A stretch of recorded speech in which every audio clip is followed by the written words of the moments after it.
নবী পাকের দরবারে উপস্থিত হয়েছি। আল্লাহর নবী পয়গম্বর আদম সাল্লাল্লাহু আলাইহি ওয়াসাল্লাম আপনার নবী পাকের দরবারে বসেছিলাম। এমত অবস্থায় দেখলাম যেন একজন মানুষ নবী দরবারে উপস্থিত হলো। নবী পাকের দরবারে এসে নবী পাককে সালাম দিল। আসসালাতু ওয়াসসালামু আলাইকা ইয়া রাসূলুল্লাহ, আসসালাতু ওয়াসসালামু আলাইকা ইয়া হাবিব আসসালাতু ওয়াসসালামু আলাইকা ইয়া নূরাম মিন নূরিল্লাহ। আমার নবী তার সালাম খানা গ্রহণ করলে, সালাম গ্রহণ করার পরে জিজ্ঞেস করলে কি ব্যাপার, কেন এসেছো, তোমার পরিচয় বলো, কারণ বলো আসার।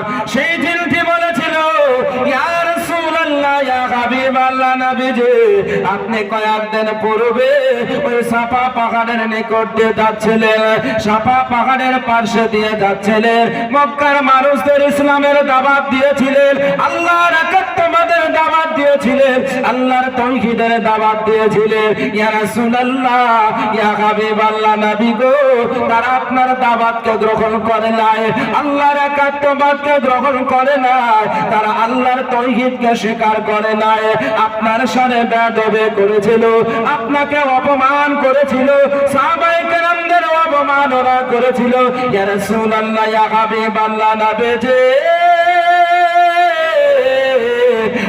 আগামীকাল আপনি সকাল বেলা ওই সাফা পাহাড়ের কাছে যাবেন, আমি ওই বোতের মধ্যে প্রবেশ করে আল্লাহর একাত্মবাদের প্রশংসা করব, আপনার রিসালাতের প্রশংসা করব, ইসলামের প্রশংসা করব।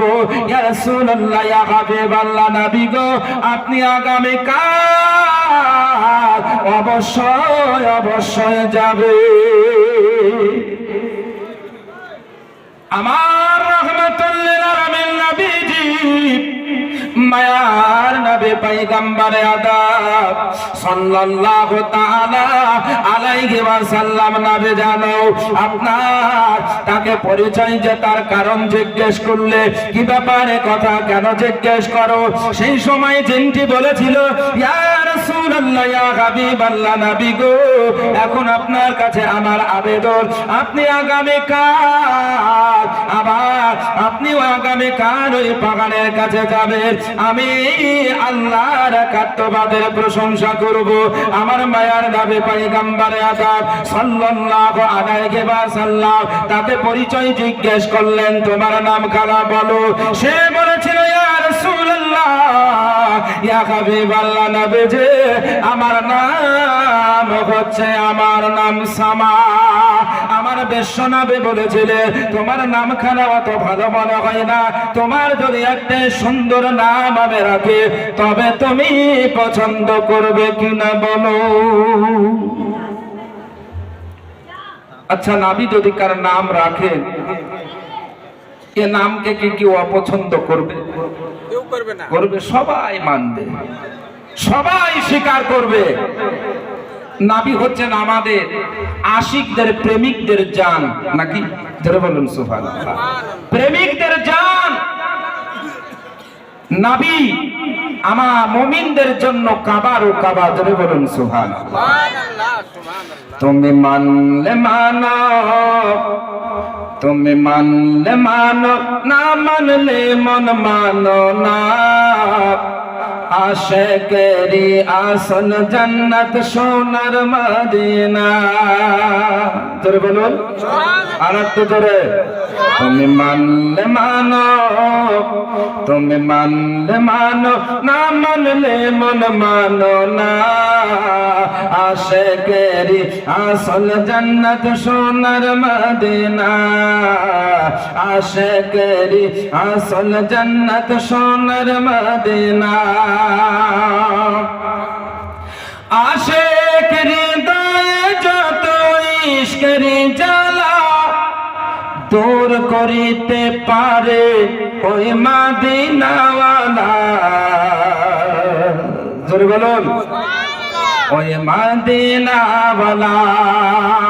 আশিক হৃদয়ে যত ইশকের জ্বালা দূর করিতে পারে ওই মদিনাওয়ালা, ওই মদিনাওয়ালা।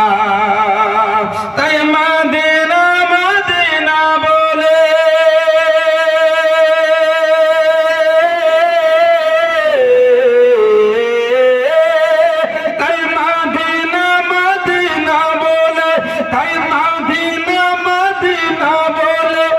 হয়ে যায় ফানা। জোরে বলুন। আশিকের আসল জান্নাত সোনার মদিনা, আশিকের আসল জান্নাত সোনার মদিনা। তুমি মানলে মানো, তুমি মানলে মানো, না মানলে মন মানো না। আশিকের আসল জান্নাত সোনার মদিনা, আশিকের আসল জান্নাত সোনার মদিনা। এক সময় ছিল মদিনা অলক্ষ নির্ভূমি, নাবের ছোঁয়ায় লেগে আরশের চেয়ে দামি। জোরে বলবেন না? আর একটু জোরে। আল্লাহ নবী পাকের যে শরীরখানা মদিনার মাটির সঙ্গে লেগে আছে, টাচ করে আছে, এ মাটিখানা আল্লাহর আরশ অপেক্ষা উত্তম। জোরে বলুন সুবহানাল্লাহ। তাই কবি বলছে, এক সময় ছিল মদিনা অলক্ষ নির্ভূমি, নাবের ছোঁয়ায় লেগে আরশের চেয়ে দামি।